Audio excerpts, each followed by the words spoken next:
I was a kid in high school whose mom dropped them off every single day at school. We're talking freshman year, sophomore year, junior year, and senior year. I was also that kid who was like the last one to sign up for driver's ed class. My mom was like, "You don't need to do it right now. I'll take you to school." Uh-huh. My mom was a stay-at-home mom. She didn't have any issues driving me everywhere. To practice, to sporting events, to dates. Don't even get me started on the dates. My sophomore year was one of these years. I was talking to this girl and I asked my mom, "Hey, can we go to the movies or something?" She was like, "Oh yeah, sure." So long story short, we go to pick her up and we're in the back seat. Yeah, that was a very awkward conversation. So basically on the whole ride to the movie theater, it was like dead silent in the back. It's just awkward everything coming together, and all you want to do is just go to the movie theater and do your thing or talk or whatever. Another instance was my junior year. This girl wanted me to take her out, and she was pretty cute overall. So I was like, "Yeah, I'll totally take you out sometime. I ain't got a ride." So I asked my mom, I'm like, "Hey, can I use the car this week?" My mom had every weekend for the next like 4 months booked. She was gonna go see her mom. She was gonna go see her sister. She was gonna go to her sister's daughter's play. And I just told the girl, I was like, maybe another time. And on another note, where did these kids get their cars? There was a kid in my class with a 370Z, like brand new. Like you'd be pulling up in a $50,000 brand new car, 2015 model. At the time it was 2015. You're going to a private school as well. Where does that come from?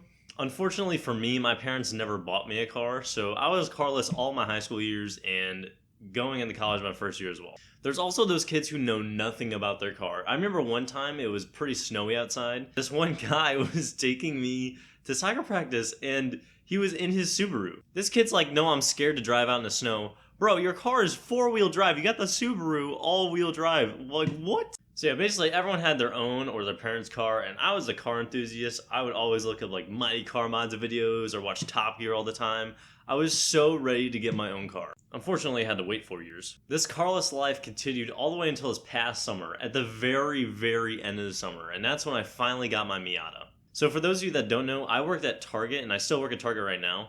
During the summer, I worked the early morning flow team shift. And basically what that shift is you unload trucks, you take the inventory, put it on the shelves, kind of like all the prep to opening the store. And at the start of summer, I would wake up at 6 a.m. to go out and start these shifts, and I was by no means an early morning person. So I'll be spending my summer days waking up at 6 a.m. Probably, it was more like 5:30. So yeah, that was a thing, and I did that for 2 months. And one of the days at my job, there was this one lady, she was like, "Oh, how do you like working here?"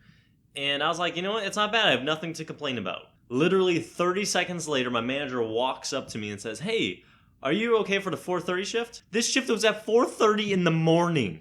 Apparently with all the school supplies, they had a lot more trucks coming in because the school year is about to start. It was at the end of July. And they needed people to get there 2 hours earlier because there were so many trucks to unload. So I had to wake up at 3:30 in the morning to go to work. I did this for like 2 weeks. It wasn't that bad overall. But still, a kid going to work at 3:30 in the morning. Something I haven't told you guys is that I was riding my bike to work every day. So I lived about a mile down the street from where Target was at. And honestly, it kind of woke me up, so it was a good trade-off, but I was starting way down here at the bottom. We were starting at the Carless Life. And like after work, I would drive up to my ATM on my bike. I was riding out my bike. All these cars are behind me, cars in front of me. It was actually kind of cool. I remember one time I rode up to the ATM on my Snapchat and I was like, "Humble beginnings, starting at the bottom." And basically I did all this stuff so I could buy my first car. I was looking on Craigslist, Auto Trader, Cars.com, literally any website that had cars, I was looking there. Now eventually on Craigslist I found this 1995 Mazda Miata for $3,500 I think. And this thing was looking great. The paint was good, the interior was good, engine was like really clean. It was a super clean looking car. It had like 110,000 miles on it, I think. And the thing that I didn't know is that this car was a track car. Obviously, I bought the car, and I absolutely love her. Her name is Mia. It's Mia the Miata. And it's also pretty good because obviously Mia's in the name, but also Mia from Fast and Furious.